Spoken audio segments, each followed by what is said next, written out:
Hello বন্ধুরা, তো সবাই কেমন আছো? আশা করছি সবাই ভালো আছো। তো আজকে দেখবো আমার এই পোষ মারানো মাছগুলো ট্যাঙ্কের মধ্যে আছে। তো আমি এখন খেতে দেবো।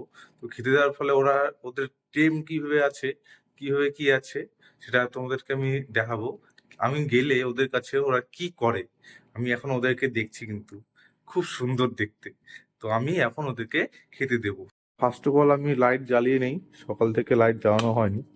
লাইট জ্বালিয়ে দিয়েছি, এই যে দেখতে পাচ্ছ। আমি আসা মাত্র ওরা উপরে চলে আসে যে খাওয়া দাওয়া করতে হবে, সকাল হয়ে গেছে, দেখতেই পাচ্ছ।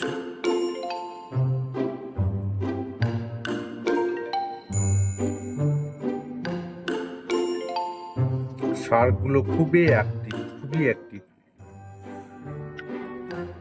এটার ভিতরে আরো ডেকোরেশন করার চিন্তা ভাবনা করছি, আরো দেখা যাক আর কি করা যায়। আর এখানে আমি হিটারও লাগিয়ে দিয়েছি। এই যে এখানে হিটার আছে, ওখানে হচ্ছে জলটা যখন ঠান্ডা হয়ে যাবে তখন ও হচ্ছে অটোমেটিক হিট করে দেবে। আর উপরে দেখো ফ্লেম দিয়ে চলছে, ওই যে বাষ্পর মতন হয়ে যাচ্ছে। উপর থেকে দেখিয়ে দিচ্ছি, দেখতে পাচ্ছ কেমন করছে। ঠিক আছে, আমি এবার এদেরকে খেতে দেবো। চলো বন্ধুরা, চলো বন্ধুরা, আমি খেতে দিই। ওরা পুরো আমার পোষ মেনে গেছে, দেখতে পাচ্ছি। এই জন্য একটু কি না দিলাম।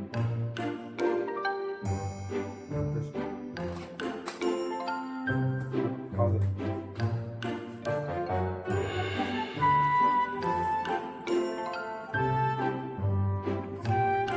করে দেখতে পাচ্ছ ওরা খাওয়া দাওয়া করছে।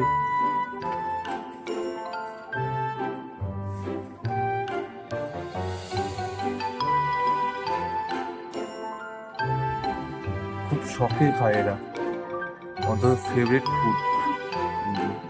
শার্কটাকে দেখতে হচ্ছে খুব কেমন করছে, খুবই দুষ্টু এই দুটো শার্ক। আর মিল্কি খুবই কম খায়, যেহেতু ওকে হচ্ছে আদার্স মাছগুলো খেতেই দেয় না ঠিকঠাক মতো, সেই জন্য ওকে আমি খুব স্পেশালি ভাবে ওকে দেখি। দেখে মনে হচ্ছে না ইয়ে হয়ে গেছে, না কিছু হয়নি, ও হেলদি আছে, ওর পেট ভরে গেছে। 4 থেকে 5টা দানা খেলেই ওর পেট ভরে যায়। এখান থেকে এখানে সব থেকে বড় ডেঞ্জারাস হচ্ছে হচ্ছে এই যে এইটা। এর যেমন গতি তেমন ইয়ে, মানে সামনে থাকলে ধাক্কা দিয়ে চলে যাবে, এরকম একটা ব্যাপার। খুবই ইয়ে। আর সব থেকে পেটুক মাছ হচ্ছে ওই যে এইটা, গোল্ডেন ফিশের এইটা সব থেকে বড় ওই। আর এইটা একটা আছে, এ থাকবেই আমি আসলে।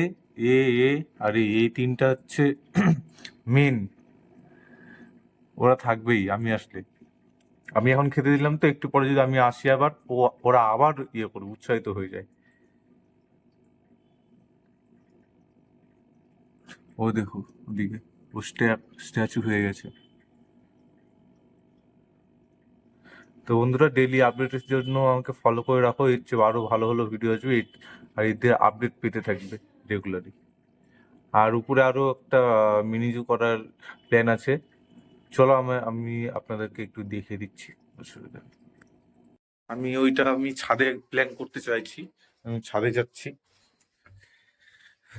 আমাদের ছাদে অনেক জায়গা আছে না, সেই জন্য করতে যাচ্ছি। এইগুলোতে থাকবে, এখানে থাকবে, এখানে কিছু আছে। এগুলো তো খুব জায়গাটা ফাঁকাই আছে এদিকে। এর কাপড়গুলো একটু ইগনোর করো গাইস, এগুলো তো সব ঠিকঠাক হয়ে যাবে। এখানে এখানে করা হবে, এগুলোকে একটু পরিষ্কার করে এখানেও আমার হচ্ছে সেট আপ তৈরি হয়ে যাবে। সব কিছু হয়ে যাবে। ইয়াটা হচ্ছে যদি এখানে পাখির খাঁচা বসানো হয়, তো এই জায়গাটা একটা ভালো একটা পজিশনের মধ্যে চলে আসবে। এই ট্যাঙ্কিটাকে আমি যদি একটু সরিয়ে দেই, সরিয়ে যদি ওখানে লাগানো হয়, তো এখান থেকে আমার পশুদের জন্য হচ্ছে এখানে একটা হোল্ড করে নিয়ে এখান থেকে আমি জলটাও নিতে পারবো ওদেরকে খাওয়ানোর জন্য, সবই হবে। আর এটা যদি ওখানে সরিয়ে নিই, বা এখানে থাকলে কোনো অসুবিধা নেই, সাইডে ওখানে আমি একটা র্যাবিট হাউসও হয়ে যাবে, অসুবিধা নেই। এখান থেকে চলে আসবে, মিনিমাম একটা করে নেবো, তারপর একটা হয়ে যাবে, এর মধ্যে হয়ে যাবে। তোমরা সাথে থাকো, নতুন থেকে সব শুরু করবো, ঠিক আছে গাইস? প্রথম থেকে শুরু করব, তো সবাই পাশে থেকো, দেখতে পাবে কীভাবে কী ডেকোরেশন হয়, সব তোমাদের মধ্যে আপডেট হয়ে যাবে। আর এটা ছাড়া আরও একটা জায়গা আছে, সেখানেও আমি করে নেবো। বাপরে, সূর্য দেবতা খুবই আজকে তেড়িয়ে আছে, ঠান্ডা আজকে খুবই কম। ঠিক আছে, দেখা হচ্ছে পরের ভিডিওতে। টাটা, বাই বাই, ভালো থেকো।